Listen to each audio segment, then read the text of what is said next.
তোমরা থাম্বনেল থেকে অবশ্যই বুঝে গেছো আজকে কি হবে। আজকে হবে হান্ডি চিকেন।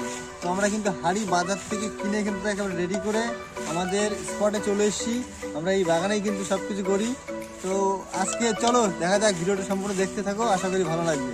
হ্যালো গাইস, চলে এসেছি আজকে নতুন আরেকটা ভিডিও নিয়ে। তো আজকে সকাল সকাল আমাদের মাথায় একটু ঘুম থেকে উঠে দিকে পেটটা একটু খাবো খাবো করছিল। তো সকাল সকাল আমরা দুজন মিলে প্ল্যানিং করলাম যে আজকে আমরা হান্ডি চিকেন খাবো। তো আমরা কিন্তু সকাল সকাল চলে এসেছি নগরকুড়া বাজারে। এই দোকানটা কিন্তু ফেমাস দোকান, এই কাকার দোকানে কিন্তু আমরা চলে এসেছি সকাল সকাল।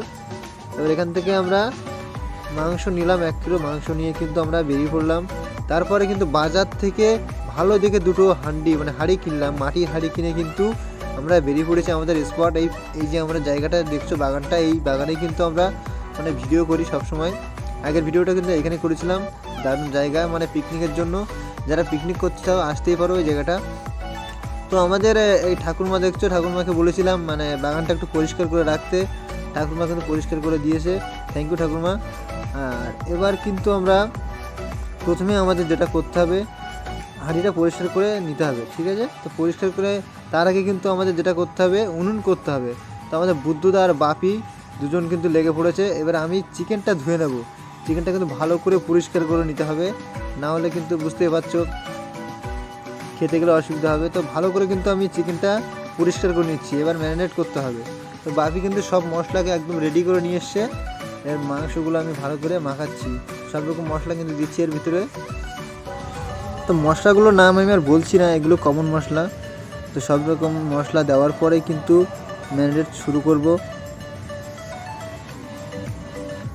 লবণ দিতে হবে পরিমাণ মতো, লবণ তো না দিলেই স্বাদ আসবে না। তেলটা দেওয়ার পরে কিন্তু আমি ভালো করে ম্যারিনেট করব। এর সাথে টমেটো হলে একটু ভালো হয়, আমরা বাজারে পাইনি যার জন্য টমেটোটা দেইনি। আর দেখো মাংস কিন্তু প্রায় রেডি হয়ে গেছে। আমার সামনে যে ক্যামেরাম্যান ছিল ওকে 1 পিস দিয়েছিলাম, ও খেয়ে নিয়েছে। যাই হোক, এদিকে কিন্তু এই সবিক একটা কাজের কাজ কিচ্ছু করিনি। এবার মাংসটা বুদ্ধদা কিন্তু বিশাল দায়িত্ব নিয়েছে এখানে, একাই কিন্তু ক্যাপ্টেন আমাদের, একাই খেলছে। তো এবার কিন্তু হাঁড়ি গরম হয়ে গেছে। হাঁড়িটা কিন্তু ভালো করে পরিষ্কার করে নিতে হবে, আগেই বলে রাখছি। যারা ফার্স্ট টাইম করবে হাঁড়িটা ভালো করে পরিষ্কার করে একটু হিট দিয়ে নিতে হবে, তারপরে কিন্তু এটা করতে হবে। তো আমাদের সব কিছু করে নেওয়ার পরে কিন্তু তেলটা গরম হয়ে গেছে। এবার মাংসটা যেটা আমরা রেডি করে রেখেছিলাম ওটা কিন্তু হাঁড়ির ভিতরে দেবো।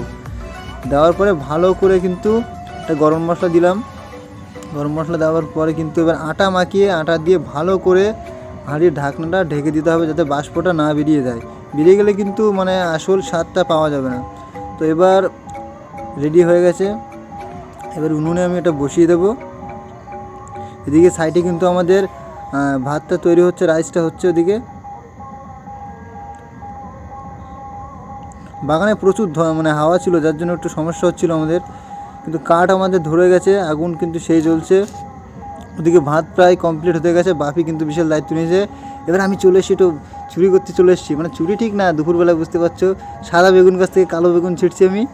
তো নেওয়ার পরে আর কিন্তু ধনেপাতা নিয়ে এসেছি মাঠের থেকে। মাঠেই আছি, পাশেই একদম মাঠ আমাদের যে স্পটের পাশেই কিন্তু মাঠ।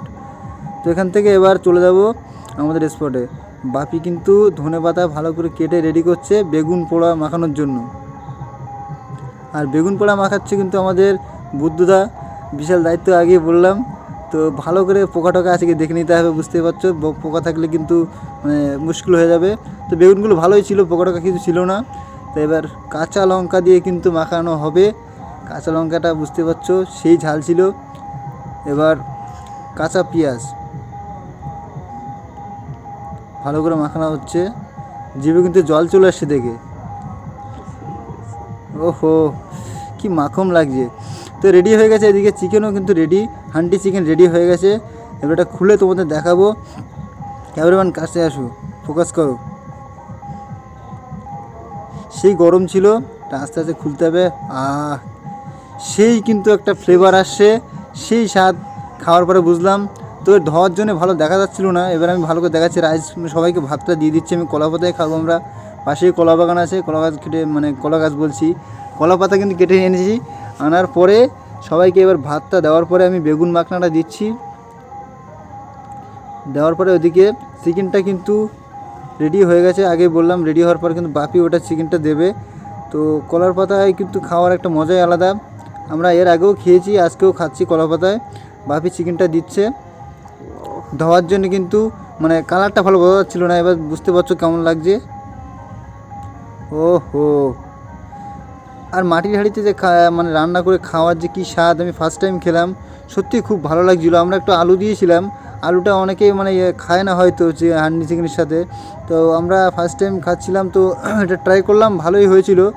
তো তোমরাও ট্রাই করতে পারো। আর হাঁড়িতে খাওয়ার যে কী মজা রান্না করে, সেটা ফার্স্ট টাইম আমরা খেলাম, বুঝলাম। আর ভাতটা খুব মানে দারুণ হয়েছিল। ভাতও কিন্তু আমরা মাটির হাঁড়িতে কোনো দিন খেয়েছি কি মনে পড়ে না, তো খুব দারুণ ছিল। বুদ্ধদা তুমি কিছু বলো তোমার। সফট হয়েছে সত্যি, রান্না অমায়িক রান্না। ভাবতেই পারি নাই যে হাঁড়িটা দেখা ওইদিকে, ও হাঁড়ির রান্নার স্বাদই একটা আলাদা, পুরো হাঁড়ি। তো বাপি বল তোর কেমন লাগছে? বাপিরও কিন্তু সেই লাগছিল, সেই খিদে পেয়েছে, দেখতে পাচ্ছ গাপ গাপ করে মারছে মাল। বেগুন ভর্তা দিয়ে কিন্তু হাফ খেয়ে নিয়েছে, সরি বেগুন মানে পোড়া দিয়ে আর কি। তো এরপরে আমার পাতে দেখো অনেক মাংস দিয়েছে, কারণ আমি ভিডিও করছি না, এর জন্য আমার বেশি করে দিয়েছে। তো যাই হোক, মাংসটা কিন্তু সেই স্বাদ ছিল, সত্যি আমি ভিডিও করছি বলে বলছিলাম, অনেস্টলি খুব দারুণ ছিল খেতে। তো মাংসটা কেমন সফট হয়েছিল আমি সেটা একবার দেখাবো তোমাদেরকে। দেখো মানে কি বলবো, মাটির হাঁড়িতে যে এত সুন্দর রান্না হয় আমি আগে জানতাম না। দেখো এটা কিন্তু মানে হাড়ের মাংস, হাড় দেখো খুলে পড়ে যাচ্ছে, মানে এতটা সফট ছিল আর কি মাংসটা।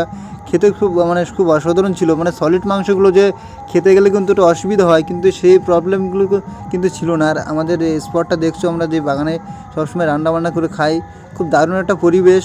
মানে পরিবেশের ভিতরে যে খাওয়ার কি মজা, আর কলা পাতায় ন্যাচারালভাবে আমরা খাচ্ছি। হ্যাঁ হ্যাঁ হ্যাঁ, এ মাল তো কাজ কম করে যে আর বাপি এত খাচ্ছে, কলা পাতা কিন্তু ছিঁড়ে গেছে, ঠিক আছে। আর বুদ্ধুদা খাচ্ছে, জামাই মানুষ তো একটু ধীরে ধীরে খাচ্ছে। আমরা কিন্তু কেমন লাগছে? দারুণ। খাওয়া তো প্রায় শেষ হয়ে গেছে। তো গাইস, ভিডিওটা এফডি থাকলো, ভিডিওটা ভালো লাগলে অবশ্যই লাইক কমেন্ট শেয়ার করে দিও। আর পরের ভিডিওতে খুব শীঘ্রই দেখা হবে। Thank you so much, happy new year, সবাই ভালো থেকো, পরের ভিডিওতে দেখা হবে।